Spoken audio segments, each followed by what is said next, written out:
Let's get right into it. Michael Chiesa is our guest here on MMA Junkie Radio. Was I right, though? Is Cecilia, if you're Maverick, is he your goose? Yeah, he's my goose, but he definitely doesn't die. He Right. hangs in there. He hangs in there. Yeah, he's definitely my goose. And then, I'd say my Iceman. who's your Iceman? Is it Alvarez as of right now? Ooh.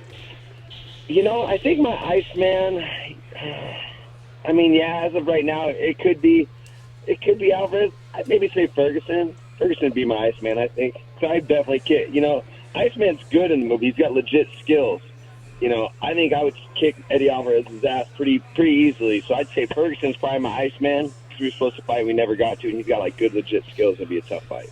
There you go. That's some respect there for El Cucuy. So I saw that interaction you had with Alvarez, and you brought up some good points. You're 7-2 in the UFC. You've won 3 in a row, 5 of your last 6. You're a champion of probably the toughest season of The Ultimate Fighter when you guys had to go live for 13 weeks. And 5 Fight of the Nights, or now they call them Performances of the Nights. Not just Fight of the Nights, but, there's performance and different types of bonuses. But I think he just kept thinking you're still the kid from Tough. I don't believe that he thinks I'm just some kid from Tough. He knows who I am. You know what I mean? He trains with Edson Barboza. Edson Barboza's been talking about fights with me and stuff. You know who I am, and you know I'm tough. Let's just be honest. Who does Eddie match up better with, me or Dustin Poirier? I mean, you can be honest. I don't care. You know what I mean? But in my opinion, Dustin Poirier is an easier matchup for him because he's just going to want to stand and bang. He doesn't have to deal with my size and frame. Yeah. Eddie, he's 5'6". He's 5'6" or 5'7". You're a little stumped, dude. I'm almost 6'2". You're not going to be able to hit me, and I'm going to grab you when I want to. So, it's whatever, man. It's a fight game. I'll move on.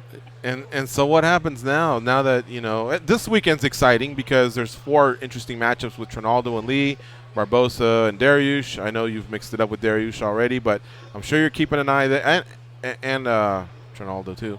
I'm sure you're keeping an eye on that, but is that what might be next? What comes out of this weekend, or is there any other matchups that you're interested in? There's a lot of different options. You know what I mean? I'm keeping I keep a close eye on my division. So anytime there's a fight at 155, whether the guy is of significance or not, I'm always going to pay attention. But I'm looking at Tony Ferguson. You know what I mean? Because look at the landscape of the lightweight division. You got Conor could possibly be fighting Floyd. And I wouldn't blame Tony if he wanted to hold out and fight Conor next. But if Conor fights Floyd, then he might not be back for a while.